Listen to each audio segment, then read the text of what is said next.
9 August 1945 সকাল 7:45 জাপানের radar system হঠাৎ হিরোশিমা শহরে অ্যালার্ম বাজাতে শুরু করে।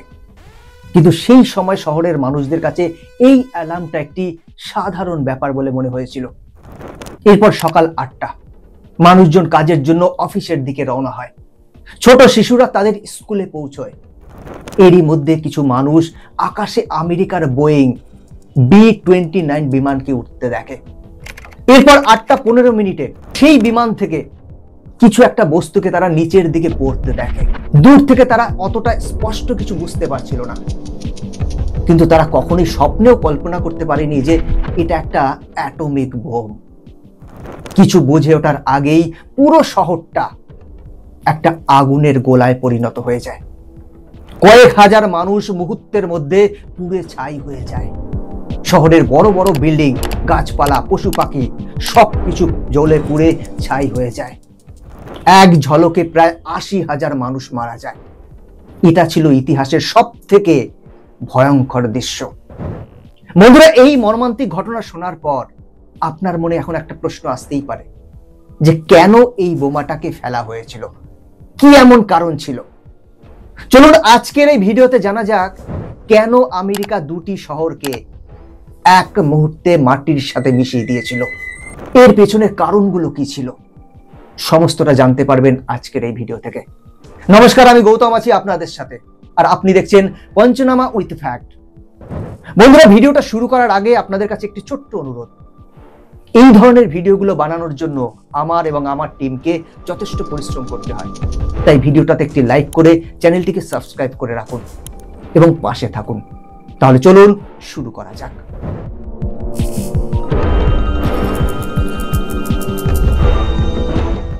এই ঘটনার সূত্রপাত হয় 1941 সালে, যখন আমেরিকা চায়নাকে বাঁচানোর জন্য জাপানকে উচিত শিক্ষা দেয়।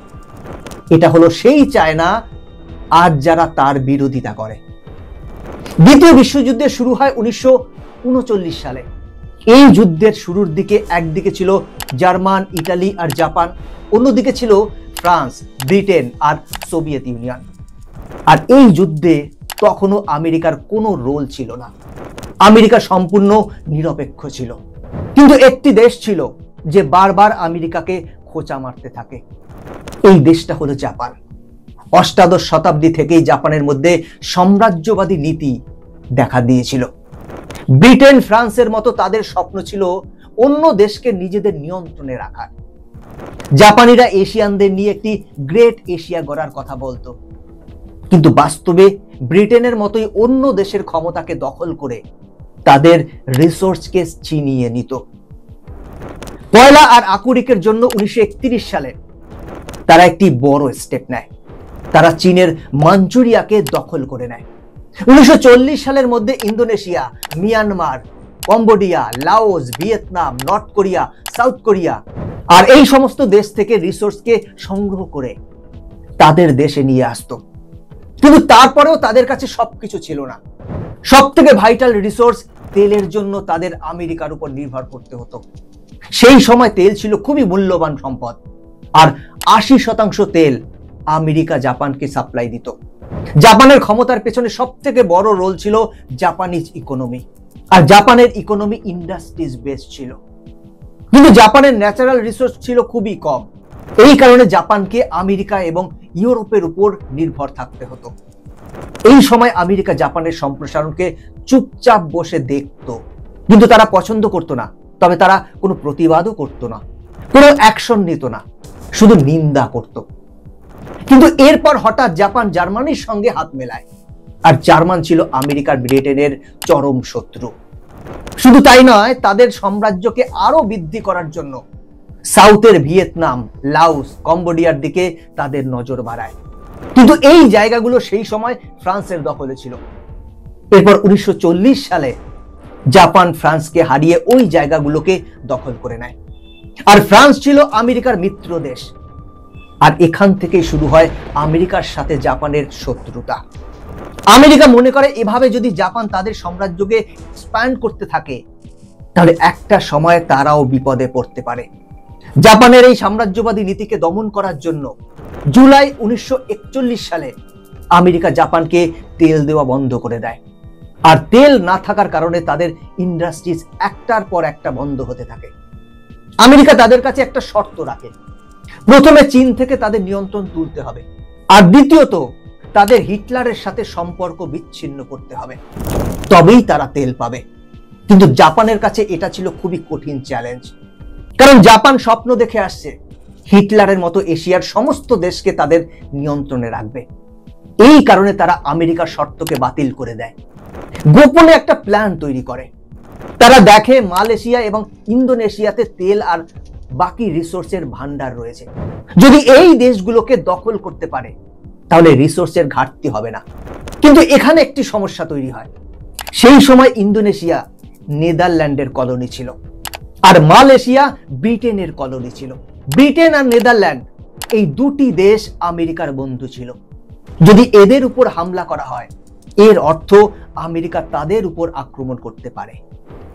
এরপর তাদের নজর পড়ে ফিলিপিন্সের উপর, কিন্তু ফিলিপিন্স তখন আমেরিকার দখলে ছিল।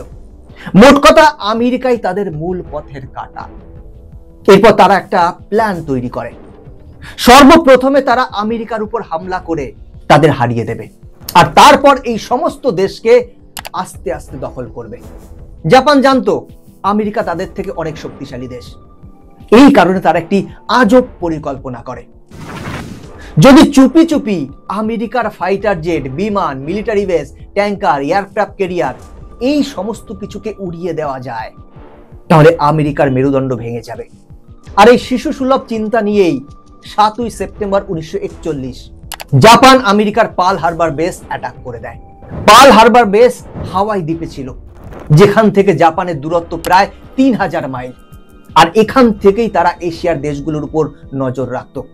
আমেরিকার ধারণাই ছিল না যে জাপান এত দূরে তাদের ফাইটার প্লেনগুলোকে উড়িয়ে নিয়ে আসতে পারবে, কারণ সেই সময় টেকনোলজি এতটা অ্যাডভান্স ছিল না যে এতটা দূরে গিয়ে অ্যাটাক করে আবার ফিরে আসতে পারবে। এই কারণে জাপান একটা মাস্টার প্ল্যান তৈরি করে। তারা 6টা এয়ারক্রাফট ক্যারিয়ার, 340টা ফাইটার বোম্বার আর টর্পেডো বোম্বার নিয়ে 12 দিন ধরে ট্রাভেল করে পার হাওয়ারের 370 কিলোমিটারের কাছাকাছি চলে আসে। আর এরপর তারা সারপ্রাইজ অ্যাটাক শুরু করে দেয় আমেরিকার উপর। বন্ধুরা, এটাই ছিল দ্বিতীয় বিশ্বযুদ্ধের সব থেকে বড় আক্রমণ। সেই সময় সকাল ছিল, কিছু সোলজার ঘুমোচ্ছিল, আবার কিছু ব্রেকফাস্ট করছিল। জাপানিজ বিমানগুলো উপর থেকে বোমাবর্ষণ শুরু করে দেয়, আর টানা 1 ঘন্টা 15 মিনিট ধরে পার্ল হারবারে অ্যাটাক করতে থাকে। আর আমেরিকার ব্যাটেলশিপ, এয়ারবেস, প্লেন, ডিফেন্স সমস্ত কিছুকেই তারা ধ্বংস করে দেয়। এই ঘটনায় প্রায় 2400 জন আমেরিকার সেনা মারা যায়।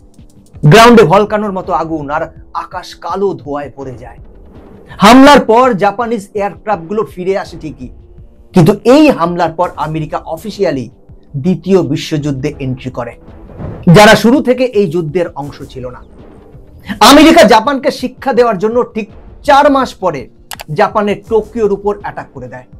এটাই ছিল আমেরিকার দ্বিতীয় বিশ্বযুদ্ধের প্রথম অ্যাটাক। কিন্তু এরপর থেকে তারা আর পিছনে ফিরে তাকায়নি।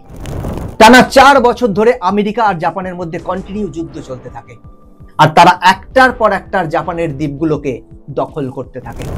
এদিকে 1943 সালে জাপানের মিত্র দেশ ইতালি সারেন্ডার করে, আর 30 এপ্রিল 1945 সালে হিটলারের আত্মহত্যার পর জার্মানরাও সারেন্ডার করে। কিন্তু জাপান কন্টিনিউ লসে থাকার পরেও আত্মসমর্পণ করার কোনো প্রশ্নই তারা তোলেনি। এমন পরিস্থিতিতে আমেরিকার কাছে একটাই রাস্তা ছিল, ফুল স্কেলে জাপানে আক্রমণ করবে, মানে তাদের মিলিটারি পাঠিয়ে অন গ্রাউন্ডে জাপানে হামলা চালিয়ে জাপানের সরকারকে সরাবে।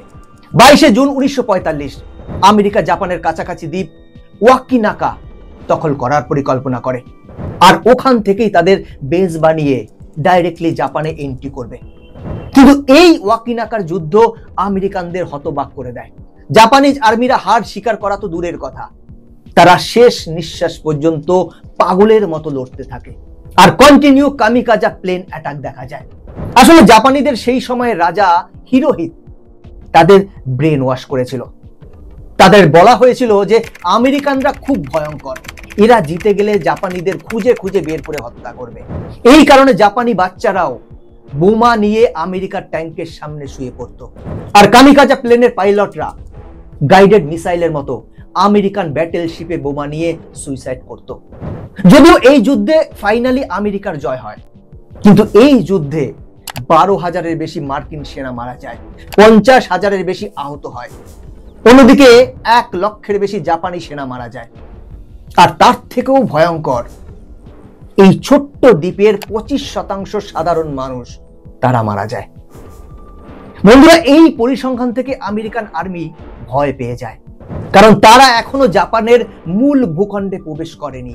এই ছোট্ট দ্বীপে যদি জাপানিরা এতটাই আক্রমণাত্মকভাবে লড়াই করে, তাহলে সেখানে কত ইউএস সোলজার মারা যাবে এবং সাধারণ মানুষের ক্ষতি হবে। তাই আমেরিকা পরিকল্পনা করে জাপানিদেরকে হারানোর জন্য অন্য কোনো পদ্ধতি অবলম্বন করতে হবে। ঠিক এই সময় তারা জানতে পারে এক টপ সিক্রেট প্রজেক্টের ব্যাপারে, ম্যানহাটন প্রজেক্ট, যেখানে অনেকগুলো আমেরিকান বিজ্ঞানীরা গোপনে পরমাণু বোমা তৈরির কাজ করছে। পৃথিবীর সর্বপ্রথম পরমাণু বোমা 16 জুলাই 1945 সাল এই অ্যাটমিক বোম টেস্ট করা হয় নিউ মেক্সিকোর মরুভূমিতে। আর সেই বোমের টেস্টটা সাকসেসফুল হয়ে যায়। আমেরিকার প্রেসিডেন্ট হ্যারি টিউমার মনে করেন ফাইনালি তারা তাদের সমাধান খুঁজে পেয়েছে। মার্কিন প্রেসিডেন্ট ঠিক করেন বোমাটাকে ফেলার আগে একবার শেষবারের মতো ওয়ার্নিং দেওয়া যাক, জাপানকে কোনো শর্ত ছাড়াই স্যারেন্ডারের দাবি করে, না হলে এর পরিণাম সম্পূর্ণরূপে ধ্বংস হবে। কিন্তু সেই সময় জাপান জানতো না যে পরমাণু বোমার মতো কোনো বোমা হতে পারে। তাই তারা এই ওয়ার্নিংটাকে ইগনোর করে আর কন্টিনিউ যুদ্ধ চালিয়ে যায়। ফাইনালি আমেরিকা সিদ্ধান্ত নেয় পরমাণু হামলা ছাড়া জাপানকে আর কোনোভাবেই থামানো সম্ভব নয়, না হলে এই যুদ্ধ 10 বছর ধরে চলতে থাকবে আর 10 লক্ষের উপর মার্কিন সেনা মারা যাবে। 6 আগস্ট 1945 বোয়িং B-29 বিমান হিরোশিমার উপর উঠতে থাকে, আর এর পেটের ভিতরে রয়েছে অ্যাটমিক বোম, যার নাম লিটল বয়। সকাল 8:15 এই বোমাটাকে হিরোশিমার উপরে ফেলা হয়। নিচে থাকা শহরের লোকেরা কিছু বুঝে ওঠার আগেই এমন এক তীব্র আলো জ্বলে ওঠে, সেখানে থাকা অনেকেই অন্ধ হয়ে যায়। প্রথমে তারা মনে করেছিল সূর্য আকাশ থেকে নিচে পড়ে গেছে। এরপর এতটাই ভয়ানক শব্দ হয় যে অনেকের কানের পর্দা ফেটে যায়। আর 4000 ডিগ্রি টেম্পারেচারের কারণে গ্রাউন্ড জিরো ভিকটিমরা ধুলোর সাথে মিশে যায়। তাদের দেহের চামড়া ফলের খোসার মতো ছেড়ে যেতে থাকে। 70% বিল্ডিং ধ্বংসস্তূপে পরিণত হয়। এই স্যাটেলাইট ইমেজটা দেখলে বুঝতে পারবেন বোমা ফেলার আগের দৃশ্য এবং পরের দৃশ্য কেমন ছিল। কিন্তু সব থেকে অবাক করার বিষয় হলো, এই বম্বিং এর পরেও জাপানের রাজা আত্মসমর্পণ করতে অনিচ্ছা প্রকাশ করে। সে জানায় এটা একটা বড় বিষয় নয়, একটা বোমই তো ব্লাস্ট করেছে। এর ঠিক 3 দিন পর 9 আগস্ট 1945 আমেরিকা আরো একটি অ্যাটমিক বোমা ফেলে। এবার লোকেশন ছিল নাগাসাকি। এই বোমটার কোড নেম ছিল ফ্যাট ম্যান। এই দুটো বোমের কারণে প্রায় 2 লক্ষ মানুষ এক মুহূর্তে মারা যায়। আর এই ঘটনার পরেই জাপান আমেরিকার সামনে আত্মসমর্পণ করে। আর জাপানের আত্মসমর্পণের সাথে সাথেই দ্বিতীয় বিশ্বযুদ্ধের সমাপ্তি ঘটে। বন্ধুরা, আজকের ভিডিও এখানেই শেষ করছি। আমি গৌতম ছিলাম আপনাদের সাথে। এরকমই ইনফরমেটিভ ভিডিও দেখার জন্য চ্যানেলটিকে সাবস্ক্রাইব করে বেল আইকনটি প্রেস করে রাখবেন। দেখা হচ্ছে পরবর্তী ভিডিওতে। জয় হিন্দ।